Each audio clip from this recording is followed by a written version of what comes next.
नमस्कार दोस्तों, मैं पूजा राणा आपका स्वागत करती हूँ आपके अपने चैनल एस्ट्रो लाइफ विजन में। जैसा कि आप सभी जानते हैं कि चैत्र मास स्टार्ट हो गया है, तो बहुत ही जल्दी नवरात्रे आने वाले हैं। तो आज हम बात करेंगे उन्हीं चैत्र मास के नवरात्रों के बारे में, बात करेंगे अमावस के बारे में और जानेंगे हमारे एस्ट्रोलॉजर अंजू जी से कि किस तरह से हम माता रानी को खुश कर सकते हैं और उनकी कृपा पा सकते हैं। और इस बार थोड़ा कंफ्यूजन भी है कि 18-19 नवरात्रे कब से स्टार्ट हैं, तो वो सभी कंफ्यूजन को दूर करेंगे। आइए जानते हैं हमारे एस्ट्रोलॉजर अंजू जी से। नमस्कार अंजू जी। नमस्कार पूजा जी, नमस्कार। सबसे पहले आप सभी को नवरात्रों की बहुत बहुत शुभकामनाएं और नवरात्रों के साथ साथ नव वर्ष की भी बहुत बहुत शुभकामनाएं। देखिए 1 जनवरी को जो हमारा नया साल शुरू होता है वो तो इंग्लिश कैलेंडर के हिसाब जी। से, लेकिन हिंदी पंचांग के अकॉर्डिंग जो हमारा पहला नवरात्रा होता है, चैत्र जी। नवरात्रा, तब हमारा नया साल नव वर्ष शुरू होता है। स्टार्ट होता है। जी जी। तो और इस बार तो हमारे पहले 18 तारीख को अमावस भी पड़ रही है और ऐसा कहा जाता है जब भी हम कोई शुभ काम करें तो सबसे पहले हमें अपने पितरों का आशीर्वाद लेना चाहिए। जी। तो 18 तारीख को बुधवार के दिन अमावस पड़ रही है और जिस दिन 19 तारीख को जब नवरात्रे शुरू होंगे उस दिन सुबह सुबह ही अमावस तिथि का समापन होगा और साथ ही नवरात्रे शुरू हो जाएंगे। जी। तो अब सबसे पहले ये जो कंफ्यूजन है नवरात्रों की, ये हम दूर कर देते हैं कि देखिए 19 तारीख को गुरुवार से नवरात्रे शुरू है। ठीक है। और अब इस दिन हमें 2 मुहूर्त मिल रहे हैं घट स्थापना के, कलश स्थापना के। जी। तो आप देखिए सबसे पहले हम अमावस देखें, अमावस पे क्या हमें करना चाहिए जिससे हमें अपने पितरों का आशीर्वाद मिले, फिर हम नवरात्रों के बारे में सारी डिटेल में बताएंगे। तो जब 18 तारीख को जो हमारा अमावस तिथि शुरू होती है उस दिन पे आपने सबसे पहले सुबह उठते ही अपने घर के बाहर थोड़ा सा गंगा जल छिड़कना है। ऐसा कहा जाता है जब भी अमावस होती है उससे पहले दिन रात को इनफैक्ट जितने भी हमारे पितर होते हैं वो हमारे दरवाजे पर आ जाते हैं। जो जब भी हम सुबह उठते ही जो चीज सबसे पहले रखते हैं हमारे पितर वो लेकर चले जाते हैं। तो इसीलिए उस दिन सबसे पहले कूड़ा बाहर ना रखें।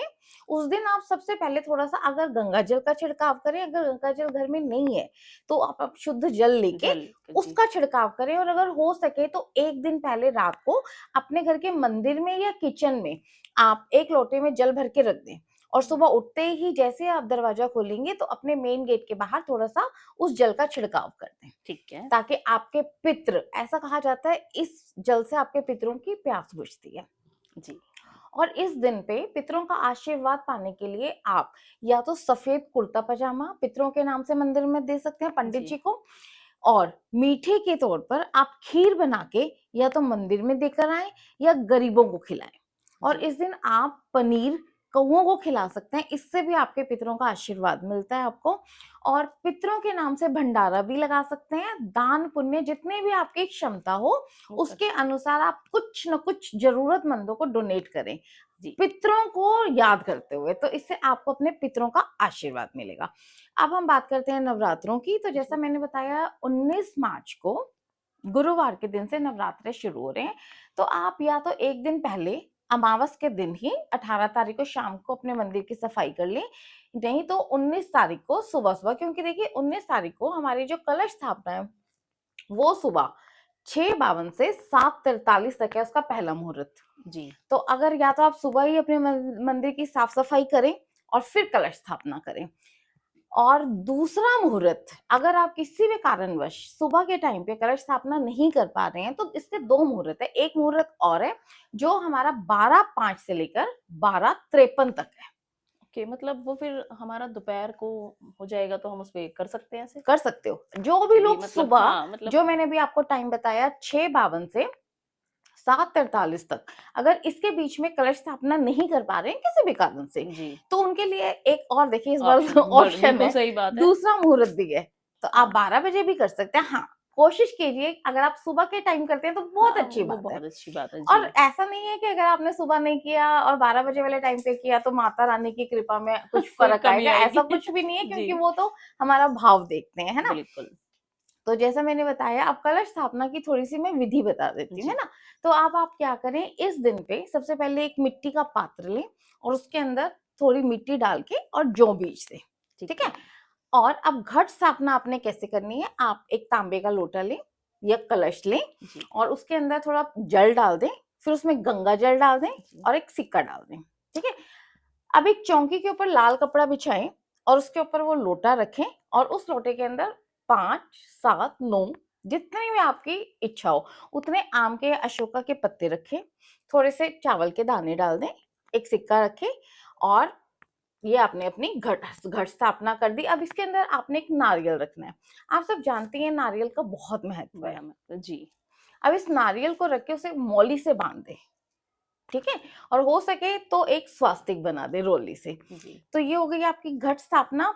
अब देखिए हर बार जब भी माता रानी आती हैं तो माता की सवारी कैसे आती है, हर बार दिनों के हिसाब से माता की सवारी अलग अलग।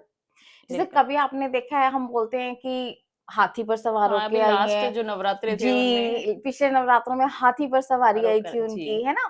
तो हर बार वो अलग तरीके से आती है।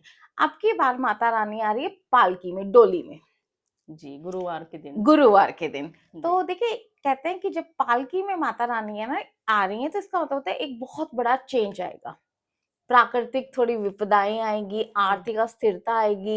ये एक बहुत बड़े बदलाव का समय है और वो बदलाव हम सब देख ही रहे देख हैं। ही रहे हैं जी देखिए बिल्कुल युद्ध चल रहे हैं, तरह तरह की दिक्कतें आ रही हैं सबको, जी लेकिन ऐसा नहीं है कि ये हमें सिर्फ ये परेशानी देके जाएंगे। माता रानी के दिन है ये तो सभी बहुत शुभ दिन होते हैं, जी ये हमारे लिए एक बदलाव का समय है।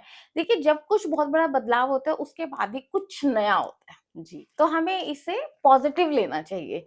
और इस 9 दिन में आप जितना हो सके माता रानी के मंत्र जाप करें, उनकी पूजा आराधना करें। अब यहाँ मैं एक चीज और बताती हूँ, बहुत से लोग बोलते हैं, देखिए हम सब जानते हैं कि नवरात्रों के पूरे 9 दिन में अगर आप दुर्गा सप्तशती का पाठ करते हैं ये बहुत इसका आपको शुभ बेनिफिट माना मिलता है। जी लेकिन बहुत से लोग ऐसे भी हैं, देखिए उम्र के साथ साथ किसी को कोई प्रॉब्लम होती है, इतनी जी लंबी सिटिंग सबकी नहीं हो पाती है।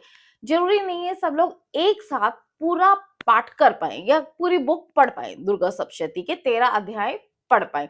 तो आप अपने पहले दिन पे एक संकल्प ले सकते हैं, जल हाथ में लें, माता के सामने बैठें और एक संकल्प लें कि आप एक दिन में 1 पेज पढ़ेंगे, 2 पेज पढ़ेंगे, जितनी आपसे पढ़ा जाए उतना आप पढ़ें।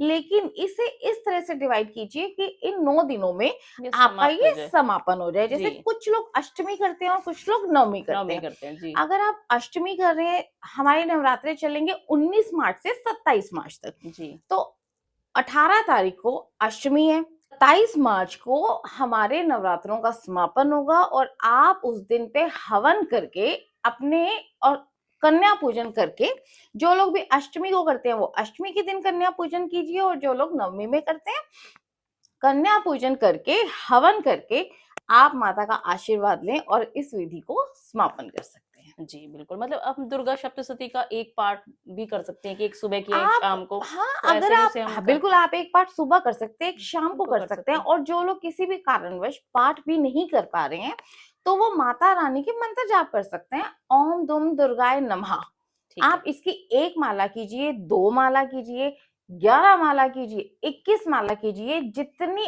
आप कर सकते हैं श्रद्धा अपनी से जी क्षमता और श्रद्धा के अनुसार, जितनी आप कर सकते हैं। हाँ, इस दिन पे अगर आप मंदिर में जाके माता रानी के सामने अपनी कोई भी इच्छा रखते हैं जी और माता रानी को लाल चुनरी, और वैसे भी देखिए माता रानी पालकी में आ रही हैं, डोली में आ रही हैं, तो जी अगर लाल वस्त्र उनको अर्पित करते हैं, माता रानी का श्रृंगार करके आते हैं मंदिर में और उनको लाल वस्त्र पहनाकर आते हैं या लाल चुन्नी उड़ाकर आते हैं, जैसे आपकी श्रद्धा है, लाल चूड़ियां पहनाकर आते हैं, तो इससे आपको माता रानी की और अपनी जो भी इच्छा आप उनके सामने रखेंगे, बहुत ही जल्दी माता रानी आपकी इच्छा पूरी करेंगी। क्योंकि हम सब जानते हैं जी, देखिए जितने भी जो भी लोग आगे पीछे या साल भर में पूजा पाठ नहीं कर नहीं कर पाते, पाते अगर आप इस 9 दिन में पूरी श्रद्धा से उनकी पूजा आराधना करते हैं, जी तो आपको वही फल मिलेगा जो आप पूरे साल में करते हैं।